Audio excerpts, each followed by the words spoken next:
ఎప్పుడో సంక్రాంతికో దసరాకో కనిపించే బస్సుల రద్దీ ఇప్పుడు హద్దులు లేకుండా ప్రతి వాడలో ప్రతి ఊరిలో ప్రతి పట్టణంలో కనిపిస్తున్నాయి. ఏ బస్సు చూసినా ఫుల్ కలెక్షన్ల సంగతి ప్రభుత్వం చూసుకుంటుంది. కానీ తెలంగాణ ఆర్టీసీ ఆక్యుపెన్సీ మాత్రం నా భూతో నా భవిష్యత్తు అన్నంతగా పెరిగిపోయింది. మరి ఆ మహాలక్ష్మి మజాక ప్రభుత్వం పథకం పారింది, ఆర్టీసీ దశ తిరిగింది. అర్ధరాత్రి మహిళ ఒంటరిగా స్వేచ్ఛగా తిరగాడిన నాడే స్వాతంత్రం వచ్చినట్లు అన్నాడు మన గాంధీ. కాని మన రాజకీయ పుణ్యమా అని అర్ధరాత్రేంటి అపరాత్రేంటి పగలేంటి రేయేంటి ఎప్పుడైనా సరే సై అంటూ మన మహిళా లోకం స్వేచ్ఛగా భద్రంగా తిరగాడుతోంది, ప్రయాణిస్తోంది. సిటీలోనా ఊరిలోనా పల్లెలోనా మహిళా లోకం రథచక్రాల్ వడివడిగా కదులుతున్నాయి. మన ఆర్టీసీ ఎన్నడూ లేనంతగా ఫుల్లుగా కలర్ఫుల్లుగా కళకళ్లాడుతోంది. చూసినారా?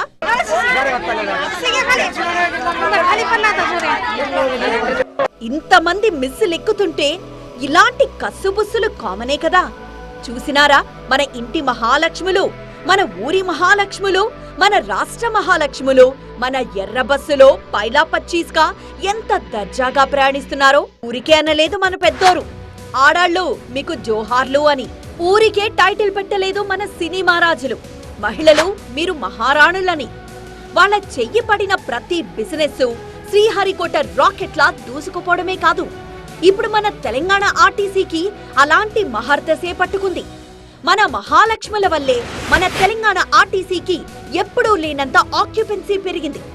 మన మహాలక్ష్ముల వల్ల బస్సు ఇరుగ్గా ఉందని, కాలు మోపే స్థలం కూడా లేదని, టైం సరిపోదని ఆటోలు, రాపిడోలు, ఊబర్లు, ఓలాలు ఆశ్రయించే కాలం పోయింది.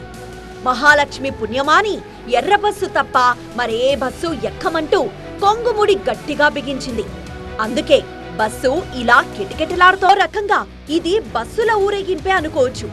పల్లె నుంచి పట్నం దాకా ఇదే మోత మోగిస్తున్నారు మన మహారాణులు. ఏ మాటకా మాట ఈ తీరుగా బస్సుల్లో ప్రయాణికులు పెరగడానికి ముఖ్యంగా మహిళలను ఆర్టీసీ వైపు తిప్పడంలో మెజారిటీ క్రెడిట్ మన రాజకీయ హస్తానికే దక్కుతుంది. కొత్తగా ఎన్నికైన మన కాంగ్రెస్ గవర్నమెంట్ ఇచ్చిన వరమే ఇదంతా. 6 గ్యారంటీల్లో నంబర్ 1 గ్యారంటీగా వచ్చిన మహాలక్ష్మి పథకం అనుగ్రహమే ఈ లోడంతా. అందుకే మన టీఎస్ఆర్టీసీ మహిళా ప్రయాణికులతో కళకళ్లాడుతోంది. ఇక గల్లా పెట్టే గలగలలంటారా, అదంతా ప్రభుత్వం చేతిలో ఉంది. అయినా మనీ మ్యాటర్ సెకండరీ, ముందు పథకం పారిందా లేదా అన్నదే మ్యాండేటరీ. మొత్తానికి మహాలక్ష్మి పథకం పారింది, సక్సెస్ అయింది.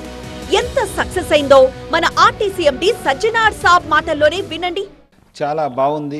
ప్రజల నుంచి కూడా చాలా స్పందన వచ్చింది. ముఖ్యంగా మహిళలు చాలామంది ఆడపిల్లలు మా బస్సెస్లో ప్రయాణం చేస్తున్నారు.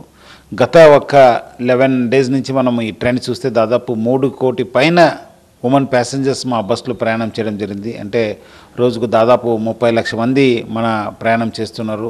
మన ఆక్యుపెన్సీ రేట్ కూడా దాదాపు 69% ఉన్న ఆక్యుపెన్సీ రేటు ఆల్మోస్ట్ 88%కి వెళ్ళడం జరిగింది. వింటిరా మన సజ్జనార్ సాబ్ ఎంత హ్యాపీగా ఫీల్ అవుతున్నారో. కేవలం 11 రోజుల్లో మహిళల వాటా 3 కోట్లకు పైగా ప్రయాణించారట. అంటే రోజుకు 30 లక్షల మంది కేవలం మహిళలే ఆర్టీసీల్లో ప్రయాణించారంటే మహిళా ప్రగతి చక్రం ఎంత స్పీడ్ అందుకుందో అర్థమవుతోందిగా. అలాగే 69 ఉన్న ఆక్యుపెన్సీ రేటు ఏకంగా 88% పెరిగిందట. ఇంతకన్నా ఇంకేం కావాలి చెప్పండి. ఇంకా మన సజ్జనార్ ఏమన్నారో వినండి. అందాజుగా 250 crores అడగడం జరుగుతుంది. ఎందుకంటే ఆల్మోస్ట్ మనకి ఇప్పుడున్న ఆక్యుపెన్సీ చూస్తే చాలా ఎక్కువ కావడం జరుగుతుంది. ఇంకా వచ్చే రోజు ఇంకా మనకు పండుగలు ఉన్న ఇంపార్టెంట్ డేస్ ఉన్నాం. సో దాన్ని దృష్టిలో పెట్టుకుని కూడా మనము నెలకు 250 కోట్ల రూపాయలు మనం అడగడం జరుగుతుంది. డిసెంబర్ 9 నుంచి మహిళల ఫ్రీ జర్నీ మహాలక్ష్మి పథకం తెలంగాణ రాష్ట్ర వ్యాప్తంగా అమల్లోకి వచ్చింది. మొదటి 4 రోజులు మహిళల దగ్గర ఎలాంటి డబ్బు వసూలు చేయకపోయినా 15వ తేదీ నుంచి 0 టికెట్ విధానం తీసుకొచ్చారు. అంటే మహిళలు ఏదైనా గుర్తింపు కార్డు చూపించి 0 టికెట్ తీసుకోవాలన్నమాట. అప్పటి నుంచి 0 టికెటింగ్ విధానం అమల్లోకి వచ్చింది. 0 టికెటింగ్ వల్ల ఎంతమంది మహిళలు బస్సుల్లో ప్రయాణిస్తారో తెలుసుకోవచ్చు. అయితే ఏసీ, సూపర్, లగ్జరీ లాంటి బస్సుల్లో ఈ సదుపాయం లేకున్నా ordinary, Palle Velugu, metro express సర్వీసుల్లో ఈ పథకం అమలవుతోంది. ప్రస్తుతం రాష్ట్ర వ్యాప్తంగా 9,000 బస్సులు మాత్రమే ఉపయోగంలో ఉన్నాయి. అయితే ఆక్యుపెన్సీ రేషియో పెరగడంతో ఇంకా బస్సుల సంఖ్య పెంచాల్సిన అవసరం ఉంది. 5 నెలల్లో 2,000 బస్సులు అందుబాటులోకి రానున్నాయని, ఇందులో 1000 డీజిల్ 1000 ఎలక్ట్రిక్ బస్సులు అందుబాటులోకి తీసుకురాబోతున్నామని ఆర్టీసీ అధికారులు చెబుతున్నారు. మొత్తానికి మహాలక్ష్మి పథకం ద్వారా ఆర్టీసీ లాభాల పాట పడుతుందని ఆశాభావంతో ఉంది ఆర్టీసీ.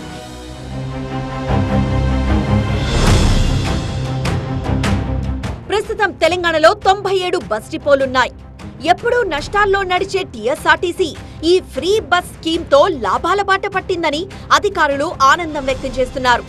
జీరో టికెట్ విలువ ఈ 11 రోజులకు 120 కోట్లు దాటింది.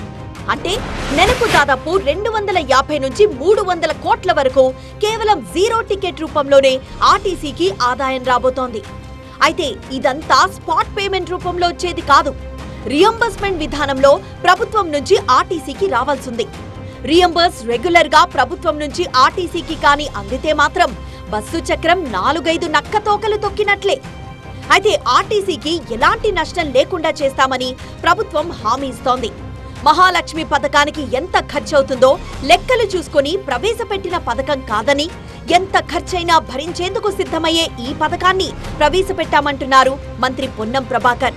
జనాభాలో సగం ఉన్నటువంటి మహిళలకు గ్యారంటీ మొట్టమొదటి లబ్ధి, వాళ్ళందరూ కూడా లాభం జరిగింది. వాళ్ళందరూ మహిళలు చాలా హ్యాపీగా ఉన్నారు. ఉచిత బస్సు ఉందో అది వాళ్ళందరూ కూడా అందడం అనేటువంటిది శాఖపరంగా నాకు ఐఎమ్ వెరీ హ్యాపీ. ఆక్యుపెన్సీ చాలా పెరుగుతూ ఉంది. ఇంకా కూడా ఇంతకుముందు బస్సు సగం ఖాళీ పోతుంది, అట్లా కాదు ఇప్పుడు బస్సు ఓవర్లోడ్ అయిపోతూ ఉంది. బస్సుల సంఖ్య పెంచడానికి సంబంధించి కావచ్చు, రూట్ల సంఖ్య స్ట్రీమ్లైన్ చేయడం కావచ్చు, కెపాసిటీకి మించి ప్రయాణం చేసే అంశానికి సంబంధించి కావచ్చు, రోడ్ సేఫ్టీ ఇష్యూ కావచ్చు, వీటన్నిటికి సంబంధించి కూడా 15 రోజులకు దీని మీద సమీక్షించుకుంటాం. ఆటో డ్రైవర్లకు కొద్దిగా ఇబ్బంది కలిగినటువంటి మాట ఉపాధికి సంబంధించి తప్పకుండా వాళ్ళ పట్ల కూడా ప్రభుత్వం సానుకూలంగా ఉన్నది. ప్రస్తుతం ఫ్రీ బస్ కేవలం ఆదాయం పరంగా ఆర్టీసీకే కాదు, మహిళలకు సౌలభ్యంగా మారింది. ముఖ్యంగా రోజు విధులకు హాజరయ్యే మహిళా ఉద్యోగులకు, చిరు వ్యాపారాలు చేసే లేడీస్ కు ఈ పథకం ఎంతో ఉపయుక్తంగా ఉందని ఆనందం వ్యక్తం చేస్తున్నారు. అంతేకాదు వంటింటి కుందేలు అంటూ తమపై ఉన్న నిందను కూడా చెరిపేసుకునేలా ఈ పథకం మరింత అవకాశమిచ్చిందని, ఇప్పుడు ఎక్కడికైనా ఎప్పుడైనా తాము క్షేమంగా తమ ఇంటి నుంచి బంధువుల ఇళ్లకు, అలాగే షాపింగ్స్ కు, ఉద్యోగాలకు వెళ్లే వెసులుబాటు కల్పించిందని, ఇంటి అవసరాల నిమిత్తం తామే ఇప్పుడు ముందుండేలా చేసిన చక్కని పథకం ప్రభుత్వం తీసుకొచ్చిందన్న ఆనందం సాధారణ గృహిణుల నుంచి వ్యక్తమవుతోంది. ఫ్రీ బస్ వల్ల మేము మేడారం జాతర పోతున్నాము, సంతోషం అనిపిస్తుంది. ఆధార్ కార్డు మీదనే పోతున్నాము. నేను ఎంబీఏ చేస్తున్నా. పాస్ తీసుకునే వాళ్ళము మనీ పెట్టి, ఇప్పుడు ఫ్రీ అయ్యి ఆధార్ కార్డు చూపిస్తూ రెగ్యులర్గా మాకు మనీ కొంచెం సేవ్ అవుతుండడం వల్ల హ్యాపీగా ఫీల్ అవుతున్నాం.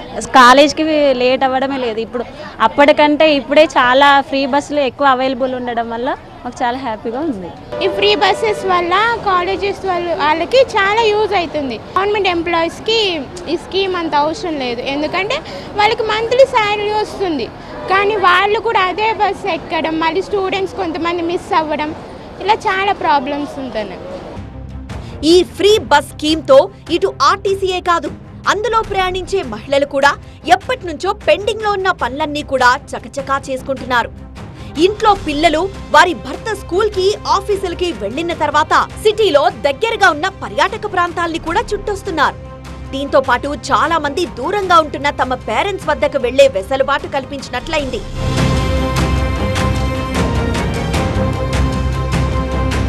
ఇక రూరల్ ఏరియాలో ఫ్రీ బస్ పథకాన్ని సంపూర్ణంగా వినియోగించుకుంటోంది మహిళా లోకం. దీంతో మహిళా ప్రయాణికుల సంఖ్య కొత్త రికార్డులు సృష్టిస్తోంది. ఉమ్మడి వరంగల్, ఆదిలాబాద్, నల్గొండ ఇలా ఒకటేంటి అన్ని జిల్లాల్లో ఆక్యుపెన్సీ రేషియో డబల్ అయింది. ఫర్ ఎగ్జాంపుల్ ఉమ్మడి వరంగల్ జిల్లానే తీసుకుందాం.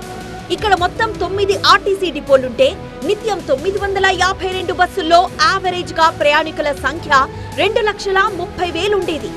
ఇప్పుడు ఆ సగటు 3 లక్షల నుంచి ఏకంగా 4 లక్షలకు పెరిగింది. అందులో 70% మహిళలే ప్రయాణిస్తున్నారు.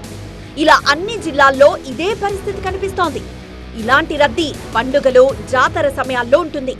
కానీ ఇప్పుడు పండుగ రికార్డులు బద్దలయ్యేలా ప్రయాణిస్తున్నారంటున్నారు అధికారులు.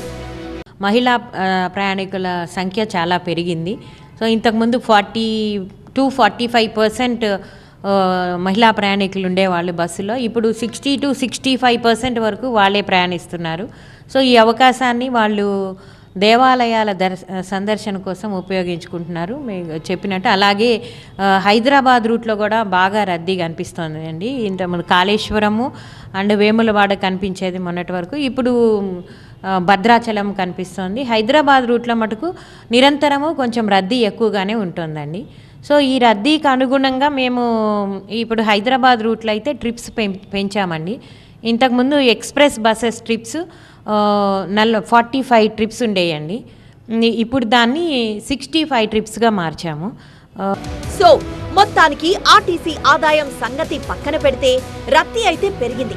ఇక పద్దులంటారా, అంతా మన అమాత్యుల వారి చేతుల్లో ఉంది. ఉచితం ఎవరికిచ్చేదు, కానీ ఎంత మూల్యానికి? ఓవైపు బస్సులు ప్రయాణికులతో కలకలలాడుతుంటే మరోవైపు ప్రైవేట్ వాహనాలు గిరాకీ లేక వెలవెలబోతున్నాయి. కొన్ని చోట్ల అయితే స్టూడెంట్స్ కూడా ధర్నాకు దిగే పరిస్థితి వస్తోంది. ఎందుకు ఇలా జరుగుతోంది? ఉచిత ప్రయాణం బస్సుకు ఊపిరిని పోస్తుంటే మరికొందరి ఊపిరి తీస్తోందా? ఒక్కసారి ఈ పథకం సైడ్ ఎఫెక్ట్స్ చూస్తే ఫ్రీ బస్ సైడ్ ఎఫెక్ట్ 1, డిపోలకు లాభదాయకమేనా? ఆక్యుపెన్సీ వరకు ఓకే, కానీ మరి ఆర్థిక భారం సంగతి ఏంటన్న ప్రశ్న ఉత్పన్నమవుతోంది. ఈ పథకం అమలుకు నెలకు 250 నుంచి 300 కోట్ల రూపాయలు అవసరం. అంటే ఏడాదికి దాదాపు 3000 కోట్లకు పైగానే భరించాల్సి రావాలి. మరి భరించాల్సింది ప్రభుత్వమే కదా. మరోవైపు ఆర్టీసీ ఉచిత ప్రయాణంతో ప్రైవేట్ రవాణా పూర్తిగా చితికిల పడిపోయింది. దీంతో ప్రతి జిల్లాల్లో ఆటో యూనియన్లు ఆందోళనకు దిగుతున్నాయి. ఈ మహాలక్ష్మి పథకం వల్ల పురుషులు పోయే పని మహిళలు పోయే పరిస్థితి ఏర్పడుతుంది. ఆర్టీసీ నష్టపోతుంది. దాంతోపాటు మా ఆటో డ్రైవర్లు అందరూ కూడా నష్టాల పాలవుతుర్రు. దీంతోపాటు ఈ ఓలో, ఊబర్, ఆటో ఏవైతే ర్యాబిట్ ఈ బైకులు ఉన్నాయో దాని ద్వారా కూడా ఆటో డ్రైవర్లు కూడా చాలా నష్టపోతుర్రు.